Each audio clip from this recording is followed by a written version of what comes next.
नमस्कार मित्रों, आप सभी को गुड इवनिंग, शुभ संध्या, गुड मॉर्निंग। जिस भी समय आप ये वीडियो देख रहे हैं उसके अनुसार आपको ग्रीटिंग्स हैं हमारी तरफ से।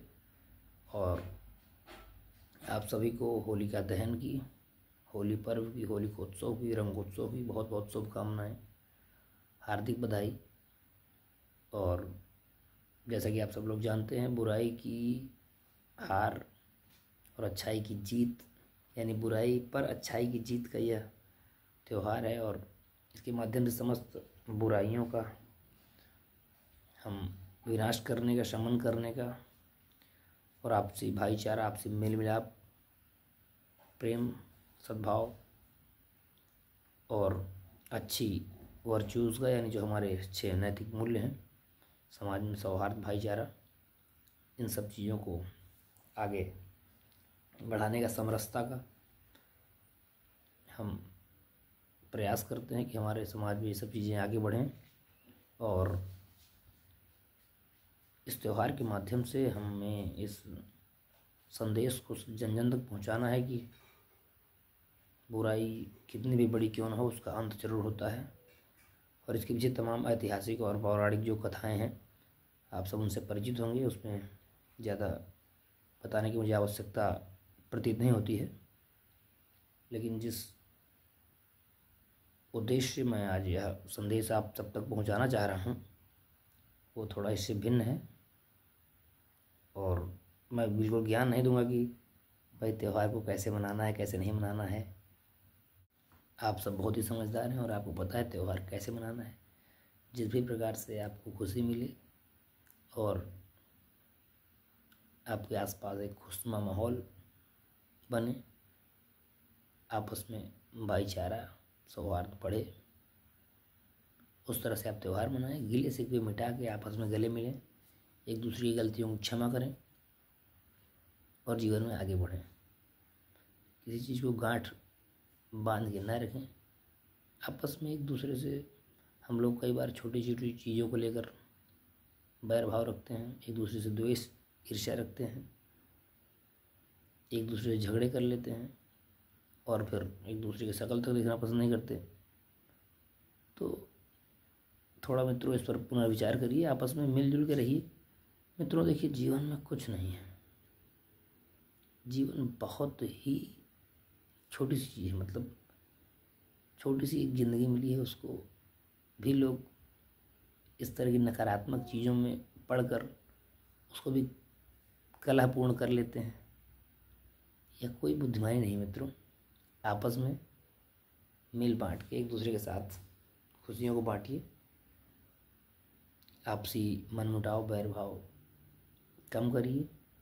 और अगर आप मिलजुल के रहेंगे तो आप देखेंगे कि खुशियाँ जो आपकी हैं वो किस तरीके से एम्पलीफाई हो जाएंगी, मल्टीप्लाई हो जाएंगी। त्यौहार में कम से कम एक दूसरे के साथ उठिए, बैठिए और आगे बढ़िए। पीछे की बातों को भुला के नई शुरुआत करिए।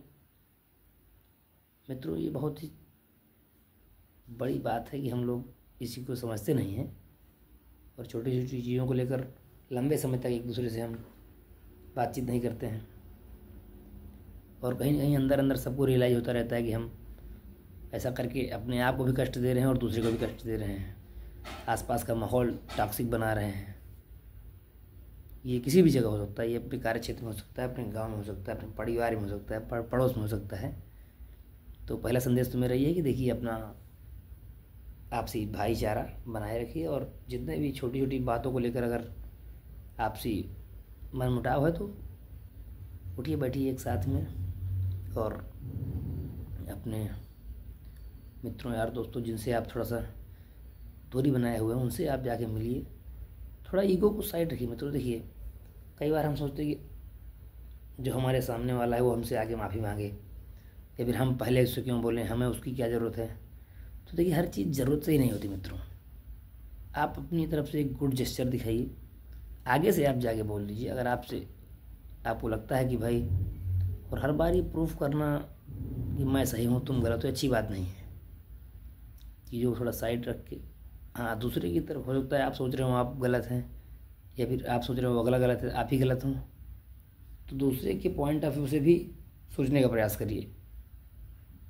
कुछ चीज़ें होती हैं जो भावावेश में आकर उस चीज़ को आप कर लेते हैं, ऐसे कदम उठा देते हैं, बाद में आपको रियलाइज़ होता है, लेकिन आप उस चीज़ को चूँकि आप एक स्टैंड ले चुके हैं तो फिर आपको लगता है कि मैं कैसे यू टर्न ले लूँ, अपनी बात को कैसे अब दूसरी बात बोल दूँ।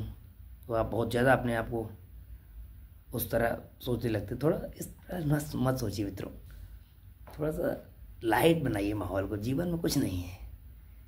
अब मैं क्या बताऊँ, अब इस बात को ज़्यादा खींचेंगे नहीं, ये बात हो गई। दूसरी बात जो मैं कहना चाह रहा था वो ये है कि बहुत से लोग इस त्यौहार में अपने परिवार के साथ हैं, त्यौहार मना रहे हैं, तो बड़ी अच्छी बात है भाई। आप अपने फैमिली वालों, अपने क्लोज वंस के साथ हैं, फैमिली के साथ हैं, परिवार के साथ हैं, इससे अपनी मातृभूमि में है, अपने गांव में है, इससे और खुशी की बात कुछ हो ही नहीं सकती। लेकिन ये संभव नहीं कि हर आदमी अपने घर में पहुंच जाए।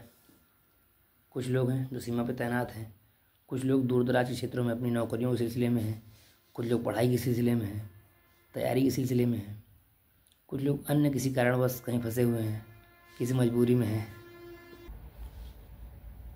सिक्योरिटी फोर्सेस के लोग हैं, पैरामिलिट्री फोर्सेस के लोग हैं, पुलिस के लोग हैं, और हेल्थ सेक्टर के लोग हैं, रेलवेज़ के लोग हैं, और भी तमाम प्रकार के जो वर्किंग प्रोफेशनल्स हैं, अपने घर से बाहर जो लोग रह के नौकरी करते हैं, कुछ भी करते हैं, अपना व्यवसाय करते हैं, या अन्य किसी मजबूरीवश वो अपने घर नहीं पहुंच पा रहे हैं त्यौहार में, तो उन लोगों के लिए मेरा विशेष संदेश है कि वहाँ पे जो आपके आसपास अगर ऐसे कोई व्यक्ति हैं जो अपने परिवार से दूर हैं और परिवार को निश्चित सी बात है वो मिस कर रहे होंगे, और ऐसे में आपका दायित्व बनता है कि आप अपनी खुशियों में उनको भी शामिल करें और एक बेहतर तरीके से इस त्यौहार को मनाएं। और मित्रों, ये आपकी तरफ से एक बड़ा अच्छा और जिसे कहेंगे कि सराहनीय कार्य होगा, क्योंकि जो कहा गया है बांटने से खुशियाँ बढ़ती हैं, वो बिल्कुल सही कहा गया है। और जो व्यक्ति घर से बाहर हैं और अब यदि आप उनके साथ त्यौहार मनाते हैं तो उनको भी अच्छा लगेगा, और जो लोग आपस में कलीग्स हैं वो तो अपना साथ में त्यौहार मनाएंगे ही, लेकिन अगर आपके आसपास कोई ऐसा व्यक्ति है जो अपने घर से दूर रह के इस त्यौहार को मना रहा है, तो आसपास जो लोग रहते हैं उनका ये दायित्व बनता है कि उनके साथ इस त्यौहार को मिलकर मनाएं। धन्यवाद। अपनी वाणी को यहीं विराम दूंगा और एक बार फिर से अंत में होली पर्व की आप सबको शुभकामनाएं दूंगा। आप सब इस त्यौहार को मनाएं, बेहतर तरीके से खूब छक के खाएं, बढ़िया से गुजिया बनाएं, रंग खूब खेलें दबा के, और बाकी आप सब समझदार हैं। धन्यवाद। एक बार पुनः होली का पर्व की आप सबको बहुत बहुत शुभकामनाएं। धन्यवाद।